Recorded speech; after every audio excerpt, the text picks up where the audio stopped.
ಇವತ್ತು ಹಿಂದೆ ಮನಮೋಹನ್ ಸಿಂಗ್ ಸರ್ಕಾರ ನೀಟ್ ಪತ್ರಿಕೆ ಮುಖಾಂತರವಾಗಿ ವಿದ್ಯಾರ್ಥಿಗಳ ಭವಿಷ್ಯವನ್ನ ಉಜ್ವಲಗೊಳಿಸಿ ಕಷ್ಟಪಟ್ಟು ಓದುವಂತವರ ಭವಿಷ್ಯ ಒಳ್ಳೆಯದಾಗಬೇಕು ಅನ್ನೋ ದೃಷ್ಟಿಯಿಂದ ಪಾರದರ್ಶಕವಾಗಿ ಪರೀಕ್ಷೆಯನ್ನ ಮಾಡಿ ಅವರ ಭವಿಷ್ಯ ಉಜ್ವಲ ಆಗಬೇಕು ಅಂತ ಮಾಡಿದ್ರು. ಆ ವಿಚಾರದಲ್ಲಿ ಇವತ್ತು ನರೇಂದ್ರ ಮೋದಿ ಸರ್ಕಾರ ದುರುಪಯೋಗ ಪಡಿಸಿಕೊಂಡು ಮೊನ್ನೆ ನಡೆದಂಥ ನೀಟ್ ಪತ್ರಿಕೆಯ ಸೋರಿಕೆಯಲ್ಲಿ ಹಲವಾರು ವಿದ್ಯಾರ್ಥಿಗಳು ಆತ್ಮಹತ್ಯೆ 4 ವಿದ್ಯಾರ್ಥಿಗಳು ಆತ್ಮಹತ್ಯೆ ಮಾಡ್ಕೊಂಡು ಲಕ್ಷಾಂತರ ವಿದ್ಯಾರ್ಥಿಗಳ ಭವಿಷ್ಯ ಹಾಳಾಯಿತು. ಆ ವಿಚಾರವಾಗಿ ಇವತ್ತು ಚಿಕ್ಕಮಗಳೂರಿನಿಂದ ಜಿಲ್ಲಾ NSV ಮತ್ತು NSV ಕಾಂಗ್ರೆಸ್ನಿಂದ ಇವತ್ತು ವಿದ್ಯಾರ್ಥಿಗಳ ಭವಿಷ್ಯದ ಜೊತೆ ಚೆಲ್ಲಾಟ ಆಡುತ್ತಿರುವ ನರೇಂದ್ರ ಮೋದಿಯ ಸರ್ಕಾರದಲ್ಲಿ ಧರ್ಮೇಂದ್ರ ಪ್ರಧಾನ್ ಅಂತಕ್ಕಂಥ ಶಿಕ್ಷಣ ಸಚಿವರನ್ನು ವಜಾ ಮಾಡಬೇಕು ಅಂತಕ್ಕಂಥದ್ದು ವಿದ್ಯಾರ್ಥಿಗಳ ಭವಿಷ್ಯ ಹಾಗೂ ವಿದ್ಯಾರ್ಥಿಗಳ ಜೊತೆಯಲ್ಲಿ ನಾವು ಕೂಡ ಅವರಿಗೆ ಬೆಂಬಲವಾಗಿ ನಿಲ್ತಾ ಇದ್ದೇವೆ.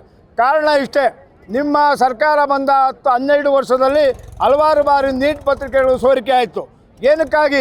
ಇವತ್ತು ದಕ್ಷಿಣ ಭಾರತದಲ್ಲಿ ಎಷ್ಟು ವಿದ್ಯಾರ್ಥಿಗಳು ಕಷ್ಟಪಟ್ಟು ಓದ್ತಿದ್ದಾರೆ, ಆದರೆ ಉತ್ತರ ಭಾರತದಲ್ಲಿ ನಿಮ್ಮ BJPಯ ಮುಖಂಡರು ಕೋಟ್ಯಾಂತರ ರೂಪಾಯಿನ ವ್ಯವಹಾರವನ್ನು ಮಾಡಿ ವಿದ್ಯಾರ್ಥಿಗಳ ಚೊಲ್ಲಾಟವನ್ನು ಮಾಡಿ ಇವತ್ತು ಪತ್ರಿಕೆಯನ್ನು ಸೋರಿಕೆ ಮಾಡಿ ಬಾರ್ನಲ್ಲಿ ಕುಡ್ಕೊಂಡು ಮೆರ್ಕೊಂಡು ಈ ಪತ್ರಿಕೆಯನ್ನು ಸೋರಿಕೆ ಮಾಡ್ತೀರಿ ಅಂದರೆ ನಿಮಗೆ ನರೇಂದ್ರ ಮೋದಿಯವರೇ ದೇಶ ಮುನ್ನಡೆಸುವಂಥ ಶಕ್ತಿ ಇವತ್ತು ವಿದ್ಯಾರ್ಥಿಗಳನ್ನ ಹಾಳು ಮಾಡುವಂಥ ಕೆಲಸವನ್ನು ಮಾಡ್ತಿದ್ದೀರ.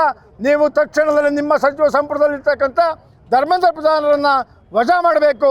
ಹಾಗೂ 4 ವಿದ್ಯಾರ್ಥಿಗಳು ಆತ್ಮಹತ್ಯೆ ಮಾಡ್ಕೊಂಡ್ರು, ಅವರಿಗೆ ಸರಿಯಾದ ರೀತಿಯಾಗಿ ಪರಿಹಾರ ಕೊಡುವ ಮುಖಾಂತರವಾಗಿ ಸುಮಾರು 22 ಲಕ್ಷಕ್ಕೂ ಹೆಚ್ಚು ವಿದ್ಯಾರ್ಥಿಗಳು ಇವತ್ತು ನೀಟ್ ಪತ್ರಿಕೆಯಿಂದ ವಂಚಿತರಾಗಿದ್ದಾರೆ. ಅವರಿಗೆ ನ್ಯಾಯ ಕೊಡಿಸೋರು ಯಾರು? ಹಗಲು ರಾತ್ರಿ ಏನಾದರೆ ಕಷ್ಟಪಟ್ಟು ಓದುತ್ತಿರ್ತಕ್ಕಂಥ ವಿದ್ಯಾರ್ಥಿಗಳ ಭವಿಷ್ಯ ಇವತ್ತು ಬಡವರು, ಕೂಲಿ ಕಾರ್ಮಿಕರು ಎಲ್ಲರೂ ಕೂಡ ನಮ್ಮ ಮಕ್ಕಳು ಒಂದು ಒಳ್ಳೆ ಮಟ್ಟಕ್ಕೆ ಬರಬೇಕು ಅಂತಕ್ಕಂಥ ಆಸೆ ಇಟ್ಕೊಂಡು ಓದ್ತಿರ್ತಾರೆ. ಅದನ್ನೆಲ್ಲ ಬೀದಿಗೆ ಚೆಲ್ಲಿ ಕಷ್ಟಪಟ್ಟು ಓದುವವರನ್ನು ಬಿಟ್ಟು ಸೋಮಾರಿತನದ ನಿಮ್ಮ ನಾಯಕರುಗಳ ಮುಖಂಡರುಗಳ ಮಕ್ಕಳು ಏನು ವೈದ್ಯಕೀಯ ಶಿಕ್ಷಣದಲ್ಲಿ ಮುಂದೆ ಬರಬೇಕು ಅಂತ ಅಥವಾ ಒಳ್ಳೊಳ್ಳೆ ಹುದ್ದೆಯಲ್ಲಿ ಬರಬೇಕು ಅಂತ ಈ ಥರ ಪ್ಲ್ಯಾನ್ ಮಾಡ್ತಿದ್ದೀರಿ. ತಕ್ಷಣ ಇದರಲ್ಲಿ ಹಸ್ತಕ್ಷೇಪ ಮಾಡದೆ ಸಂಬಂಧಪಟ್ಟ ಸಚಿವರನ್ನು ವಜಾ ಮಾಡಬೇಕು. ಈ ಸೋರಿಕೆ ಮಾಡಿದಂಥ ಯಾರು ಅಧಿಕಾರಿಗಳಿದ್ದಾರೋ ಅವ್ರನ್ನ ತಕ್ಷಣದಲ್ಲೇ ಜೈಲಿಗಟ್ಟುವಂಥ ಕೆಲಸವನ್ನು ಮಾಡಬೇಕು. ಹಿಂದೆ ಬಾಬಾ ಸಾಹೇಬ್ ಅಂಬೇಡ್ಕರ್ ಅವರು ಪ್ರತಿಯೊಬ್ಬ ವ್ಯಕ್ತಿಗೂ ಕೂಡ ಸರ್ವ ಸಮಾನವಾದಂಥ ಹಕ್ಕನ್ನು ಕೊಟ್ಟಂಥ ಸಂದರ್ಭದಲ್ಲಿ ಇವತ್ತು ಅಂಥ ಒಂದು ಹಕ್ಕನ್ನು ಕೀಳುವಂಥ ಕೆಲಸವನ್ನು ಮಾಡ್ತಾಯಿದ್ದೀರಿ. ಇದು ನಿಮಗೆ ಶೋಭೆ ತರುವಂಥದ್ದಲ್ಲ. ತಕ್ಷಣವೇ ಇವತ್ತು ಧರ್ಮೇಂದ್ರ ಪ್ರಧಾನ್ ಏನಿವತ್ತು 22 ಲಕ್ಷಕ್ಕೂ ಹೆಚ್ಚು ಮಕ್ಕಳ ಮೇಲೆ ಏನೋ ತಾರತಮ್ಯವನ್ನು ಮಾಡಿ ಅವರ ಮೇಲೆ ಸವಾರಿಯನ್ನು ಮಾಡಿ ಬೀಗೆ ತಳ್ಳುವಂಥ ಕೆಲಸವನ್ನು ಮಾಡಿದ್ದೀರಿ. ಎಷ್ಟು ಬಾರಿ ಸೋರಿಕೆ ಆಗೋದು ನಿಮ್ಮ ಸರ್ಕಾರದಲ್ಲಿ. ನಿಮಗೆ ನಾಚಿಕೆ ಮಾನ ಮರ್ಯಾದೆ ಇದ್ದರೆ ಏನೋ ವಿದ್ಯಾರ್ಥಿಗಳ ಕ್ಷಮೆಯನ್ನು ಕೋರಬೇಕು, ವಿದ್ಯಾರ್ಥಿಗಳಿಗೆ ನ್ಯಾಯವನ್ನು ಕೊಡಿಸಬೇಕು. ವಿದ್ಯಾರ್ಥಿಗಳ ದಿಸೆಯಲ್ಲಿ ಅವರ ಭವಿಷ್ಯ, ಅವರು ಓದಿದಂಥ ಕಷ್ಟದ ದಿನಗಳು ಮುಂದೆ ಅವರಿಗೆ ಸುಖಕರವಾಗುವಂಥ ಅವಕಾಶವನ್ನು ಮಾಡಬೇಕಾಗಿರೋದು ನಿಮ್ಮ ಕರ್ತವ್ಯ.